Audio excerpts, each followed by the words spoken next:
Halo, assalamualaikum warahmatullahi wabarakatuh. Welcome to my channel. Oke teman-teman, berbeda pada video-video kita sebelumnya, pada video kali ini kita akan membahas tentang materi kelas 5 SD, yaitu tokoh-tokoh pejuang dalam mempersiapkan kemerdekaan Indonesia.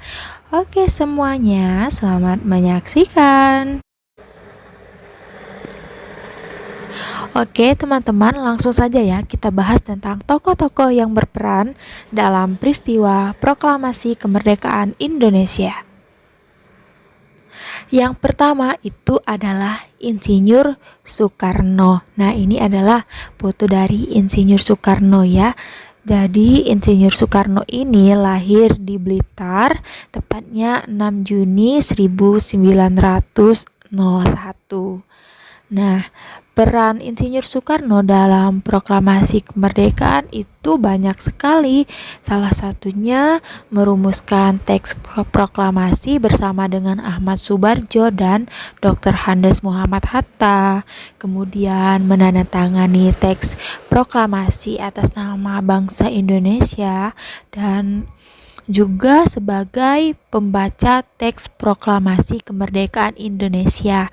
Jadi Insinyur Soekarno itu disebut dengan proklamator atau Bapak Proklamator karena Insinyur Soekarno ini yang membaca teks proklamasi pada saat upacara kemerdekaan ya.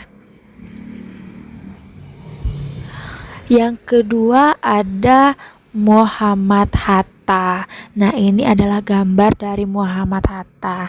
Jadi Muhammad Hatta ini lahir di Bukit Tinggi, Sumatera Barat pada tanggal 12 Agustus 1902. Nah, peran Muhammad Hatta dalam proklamasi kemerdekaan itu yang pertama merumuskan teks proklamasi bersama Insinyur Soekarno dan Ahmad Soebardjo. Kemudian Muhammad Hatta ini juga memberikan ide kalimat teks proklamasi, yaitu dalam bacaan hal-hal tentang pemindahan kekuasaan dan lain-lain diselenggarakan dengan cara seksama dan dalam tempo yang sesingkat-singkatnya. Dan juga bersama Muhammad Hatta ini Insinyur Soekarno yang tadi menandatangani teks proklamasi tapi atas nama bangsa Indonesia.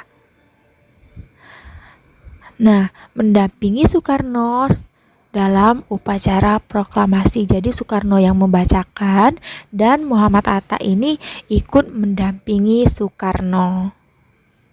Kemudian yang ketiga itu ada Ahmad Soebardjo. Ini adalah gambar Ahmad Soebardjo ya, Profesor Ahmad Soebardjo.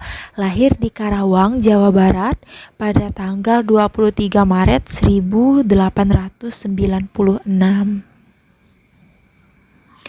Nah, jadi peran Ahmad Soebardjo dalam proklamasi kemerdekaan yang pertama merumuskan teks proklamasi bersama Soekarno dan Muhammad Hatta, kemudian memberikan ide kalimat pada teks proklamasi, yaitu di teks Kami Bangsa Indonesia, dengan ini menyatakan Indonesia.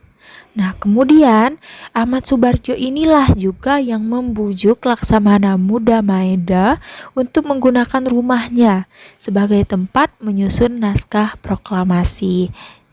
Nah, kemudian lagi ada Muhammad Hatta, Soekarno, dan Ahmad Soebardjo. Inilah gambar mereka bertiga. Lanjut, tokoh-tokoh yang keempat adalah Laksamana Maeda, lahir di Kajiki, Kagoshima di Jepang ya. Ini pada tanggal 3 Maret 1898. Perannya dalam proklamasi kemerdekaan Indonesia yaitu pertama mendesak pimpinan Angkatan Laut Jepang, Laksamana Shibata, agar membiarkan Indonesia untuk menyatakan kemerdekaannya. Kemudian dia juga mendukung dan memotivasi Soekarno dan Hatta agar segera memproklamasikan kemerdekaan dan juga menyediakan rumahnya sebagai tempat perumusan teks proklamasi. Nah, tokoh yang kelima adalah Sukarni Kartodiwirjo. Ini adalah fotonya ya. Lahir di Blitar, Jawa Timur pada tanggal 14 Juli 1869. Ini salah ya, 1869. Ya, nah jadi perannya dalam proklamasi kemerdekaan Indonesia adalah sebagai perwakilan golongan muda yang mengusulkan agar proklamasi kemerdekaan segera diumumkan dan turut membawa Soekarno-Hatta ke Rengas Dengklok, dan juga mengusulkan agar yang menandatangani teks proklamasi adalah Bung Karno dan Bung Hatta atas nama bangsa Indonesia.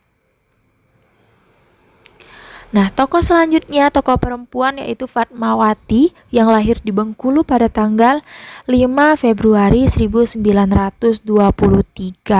Perannya dalam proklamasi kemerdekaan yaitu Fatmawati inilah yang menjahit bendera pusaka sang saka merah putih yang dikibarkan pada upacara proklamasi kemerdekaan Indonesia. Jadi Fatmawati ini adalah istri Soekarno yang menjahit bendera pusaka sang saka merah putih. Kemudian ada Sayuti Melik, lahir di Sleman, Yogyakarta pada 22 November 1908. Peran beliau adalah pemberi gagasan agar teks proklamasi yang ditolak para pemuda diubah pada bagian wakil-wakil bangsa Indonesia dan diganti menjadi atas nama bangsa Indonesia. Beliau juga bertugas mengetik teks proklamasi. Dan kemudian ada Sultan Syahrir, lahir di Padang Panjang, Sumatera Barat pada tanggal 5 Maret 1909. Beliau adalah orang yang pertama kali mendengar berita kekalahan Jepang dan aktif mendesak Soekarno-Hatta untuk segera mengumumkan proklamasi kemerdekaan. Ayo teman-teman, mari kita mengingat kembali tanggal proklamasi kemerdekaan, kemudian pukul berapa, dan bertempat di mana pembacaan teks proklamasi. Nah, ini dia kesimpulannya. Proklamasi kemerdekaan terjadi pada hari Jumat 17 Agustus 1945 pada pukul 10 pagi, bertempat di rumah Soekarno. Dan oke semua, terima kasih, semoga bermanfaat. Sekian video kita pada kali ini. Jangan lupa di like video kita dan jangan lupa di subscribe serta nyalakan tombol loncengnya. Wassalamualaikum warahmatullahi wabarakatuh. Bye bye.